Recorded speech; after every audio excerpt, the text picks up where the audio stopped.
긴급한 상황입니다. 아침에 일어났는데 수조에 가물치가 사라졌습니다. 아니 이게 어딜 갔지? 하고 찾아보니 수조 뒤에 가물치를 발견했어요. 여기 자세히 보시면 검은색 덩어리 같은 게 보이실 건데 이게 가물치입니다. 지금 가물치가 수조 밖을 나와서 말라가고 있어요. 너무 심각한 상황입니다. 저희 집 수조는 뚜껑이 다 덮어져 있는데 어떻게 나왔는지 정말 이해할 수 없는 상황입니다. 대형어들의 경우에는 점프를 해서 수조 밖으로 탈출해서 말라 죽는 경우가 꽤 많아서 뚜껑을 필수로 덮는데 이 녀석 대체 어떻게 나갔을까요? 아직 살아있고 움직이기 때문에 뜰채를 가지러 갔다 오겠습니다. 긴급한 상황입니다. 뜰채를 가지고 왔습니다. 그런데 저쪽에도 공간이 없고 해서 뜰채가 들어갈 수 있는 상황이 아니에요. 거기에 가물치도 퍼덕거려서 뜰채로 어떻게 할 수 있는 상황이 아닙니다. 뜰채를 가져다 놓고 손으로 잡아봐야 될 것 같아요. 그런데 조금 겁이 나는 게 지난 영상에서 보셨겠지만 이 녀석 아주 공격적인 녀석이거든요. 손으로 잡는 와중에 물어뜯거나 할 수도 있으니까 너무 겁이 나서 조금 무섭습니다. 방법은 수건을 가지고 와서 얼굴 쪽 그러니까 눈을 가려주면 진정이 될 테니 이 방법으로 가물치를 잡아보겠습니다. 생물을 잡을 때 눈을 가려주면서 잡으면 꽤나 순순히 잡혀집니다. 나중에 생물 잡을 때 꼭 써먹어보세요. 잡으면서 느꼈는데 이 녀석을 살릴 수 있겠다는 생각이 들었습니다. 보통 이런 상태면 못 살리는 경우가 많은데 꼬리랑 몸에 힘이 그대로 남아있는 상태라서 살릴 가능성이 있는 것 같습니다. 그래서 희망을 놓지 않고 가물치 한번 살려보겠습니다.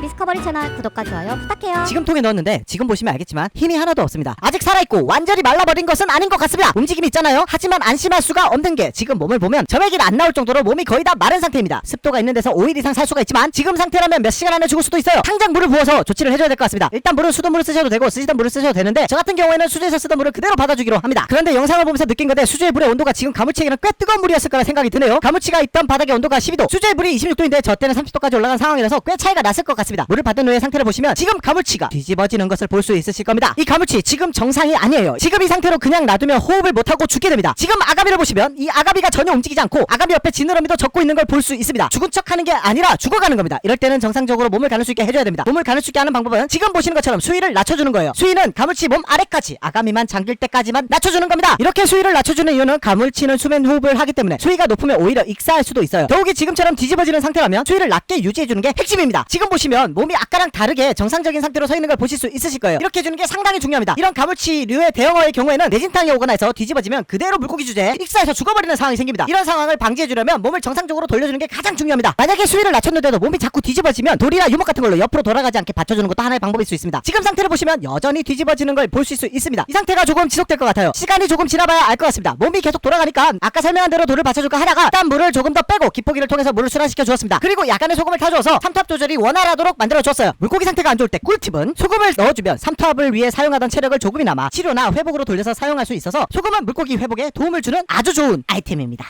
아직 안 하셨다면 구독과 좋아요 부탁합니다. 약 20분 정도가 경과했습니다. 이제 몸에 점액질을 뿜어서 몸을 보호하는 노력을 하고 있는 것처럼 보여서 한번 만져보았는데 역시나 점액질이 잔뜩 나왔습니다. 이 점액질은 가물치 몸을 보호해주고 물 밖에서 몸이 최소한으로 마르도록 하는 역할을 해주는데 지금 물속에서도 어느 정도 몸을 가눌 수 있어졌고 점액질이 나오는 걸 보아 응급조치는 이대로 끝나는 것 같아 보이네요. 약 2시간 정도가 경과했습니다. 이제 물속에서 유영을 조금씩 하는 것 같습니다. 아직 몸에 점액질이 계속 나오고 있어서 이 상태로는 가물치를 분수조로 옮기기는 어려울 것 같아요. 점액질이 또 수질 오염을 엄청나게 시키거든요. 필터가 다 막혀버려요. 그래서 일단 조금 더 지켜보기로 했습니다. 그래도 어느 정도 위험한 고비는 다 넘긴 것 같아서 한시름 놓았습니다. 약 12시간 정도가 경과했습니다. 물을 보시면 아주 더러운 게 보이실 거예요. 점액질이 이제 굳어서 나오는데 소금물이다 보니 몸에서 나온 점액질이 고체화돼서 둥둥 떠다니는 것 같습니다. 엄청 비릿한 냄새가 진동을 합니다. 집안 전체에 비릿한 냄새가 나오고 있어요. 분부인한테 맞아 죽을 것 같습니다. 그래도 지금 보시면 알겠지만 아주 잘 유영을 하는 걸 보실 수 있어요. 이제 한 반나절 정도만 더 놔두면 완벽하게 회복할 수 있을 것 같습니다. 하루가 경과했습니다. 물속에서 헤엄도 잘 치고 하길래 미꾸라지를 넣어줬는데 먹이 반응이 없네요. 아마 아래에 있어서 발견을 못한 것 같기도 합니다. 미꾸라지를 다시 잡아 넣어주려는데 갑자기 가물치가 몸을 틀어버리네요. 뭔가 섬뜩한 느낌이 들어서 손을 재빠르게 빼고 반응을 지켜봤습니다. 가물치가 손을 물려고 하는 반응을 보이는 것 같고 어느 정도 회복이 된 것 같아서 자극을 해보기로 했습니다. 솔직히 뛰어나올 줄 몰라서 방심을 하고 있었는데 저 정도 수위에서 점프를 해서 물어버려서 깜짝 놀랐습니다. 이제 거의 다 회복한 것 같습니다. 명불허전 가물치네요. 거의 90% 이상 회복을 한 것 같아요. 어제 말라가던 애 맞나 싶네요. 이틀이 경과했습니다. 왜 이틀이나 이렇게 놔두냐 하겠지만 계속 몸에서 뿜어져 나오는 점액질이 수질 오염을 심각하게 시키기 때문에 물에 적응을 시킨 후에 옮기는 게 좋겠다 생각을 해서 2일 정도 관리를 해주었습니다. 지금 물을 보시면 아시겠지만 엄청난 부유물이 떠있는 걸 보실 수 있는데요. 이게 바로 다 점액질이 굳어서 만들어진 점액질 덩어리입니다. 이게 생각보다 엄청난 비린내를 만들어내고 있습니다. 지금 움직이는 상태를 보면 이제 상당한 수준으로 회복을 하지 않았나 라는 생각을 해보게 됩니다. 본수조로 옮길 준비를 해야겠습니다. 자, 이제 본항으로 이동을 해줘 볼 겁니다. 어느 정도 회복이 되어서 본항에서 잘 지낼 수 있을 거라 생각이 됩니다. 엄청 무겁습니다. 뜰채가 다 휘어질 정도로 무게가 무겁습니다. 물 밖에 나오니 엄청나게 버둥거려서 뜰채가 망가지는 게 아닌지 걱정이 되는데요. 조심스럽게 이 가물치 녀석 녀석을 분수조에 넣어보도록 하겠습니다. 물속에서 본 가물치의 몸 상태는 제가 생각했던 것보다 훨씬 안 좋은 상태네요. 꼬리 쪽에도 괴사가 진행되는 것으로 보이고요. 비늘도 많이 떨어져 나간 게 보이네요. 그럼에도 불구하고 수조에서 천천히 적응하려고 하는 모습이 보여서 참 대견해 보입니다. 갑자기 아우란티가 공격을 했네요. 왜 공격을 했지? 가물치끼리는 잘 공격을 안 하는데 몸에서 나오는 점액질 때문에 공격 대상으로 느껴졌나 봅니다. 가물치가 탈출해서 정말 많이 당황했는데 과거에 아우란티라는 가물치가 탈출한 적이 있었습니다. 그때 방법을 알아놓아서 이 가물치도 살릴 수 있었던 게 아닌가 싶습니다. 제가 키우는 생물들은 가재, 개, 거북이, 가물치처럼 물 밖으로 나올 수 있는 생물들입니다. 이런 녀석들은 물 밖으로 탈출을 하는 경우가 종종 있어서 당황하지 않고 이렇게 손쉽게 해결할 수 있었던 것 같습니다. 생물이 물 밖으로 탈출했을 때 어떻게 해야 되는지 간단히 세 줄 요약으로 설명해 드려 볼게요. 물 밖으로 생물이 탈출을 했다면 우선 확인하셔야 할 게 움직임이 있는지 보시고 몸이 전부 마른 게 아니라면 살릴 수 있는 골든타임 이래라고 생각해 보시면 됩니다. 생물의 아가미가 마른 상태에서 물이 갑자기 들어가면 적응을 못하고 익사할 수도 있기 때문에 소량의 물을 받아두고 물고기라면 기울어지는 것을 방지해 주시고 소금을 타주신 후에 기포기를 가지고 물의 순환을 만들어 주시면 회복할 가능성을 만들어 줄 수 있습니다. 가물치는 아주 강한 생명체입니다. 하지만 수조에서 뛰쳐나와서 떨어지면 약 2m 높이에서 떨어질 텐데 충격도 충격이고 건조한 상태에서 어떤 물고기도 살아있을 수 없습니다. 물론 제가 완벽하게 관리했다고 했지만 이런 불상사가 생겨버렸네요. 가물치가 탈출했고 저는 그래도 이 생명체를 되살렸습니다. 그래도 되살렸다는 게 중요하죠. 좋은 영상 열심히 찍어보고 있습니다. 구독, 좋아요, 알림 설정까지 해주시면 감사드리겠습니다. 곰자씨였습니다.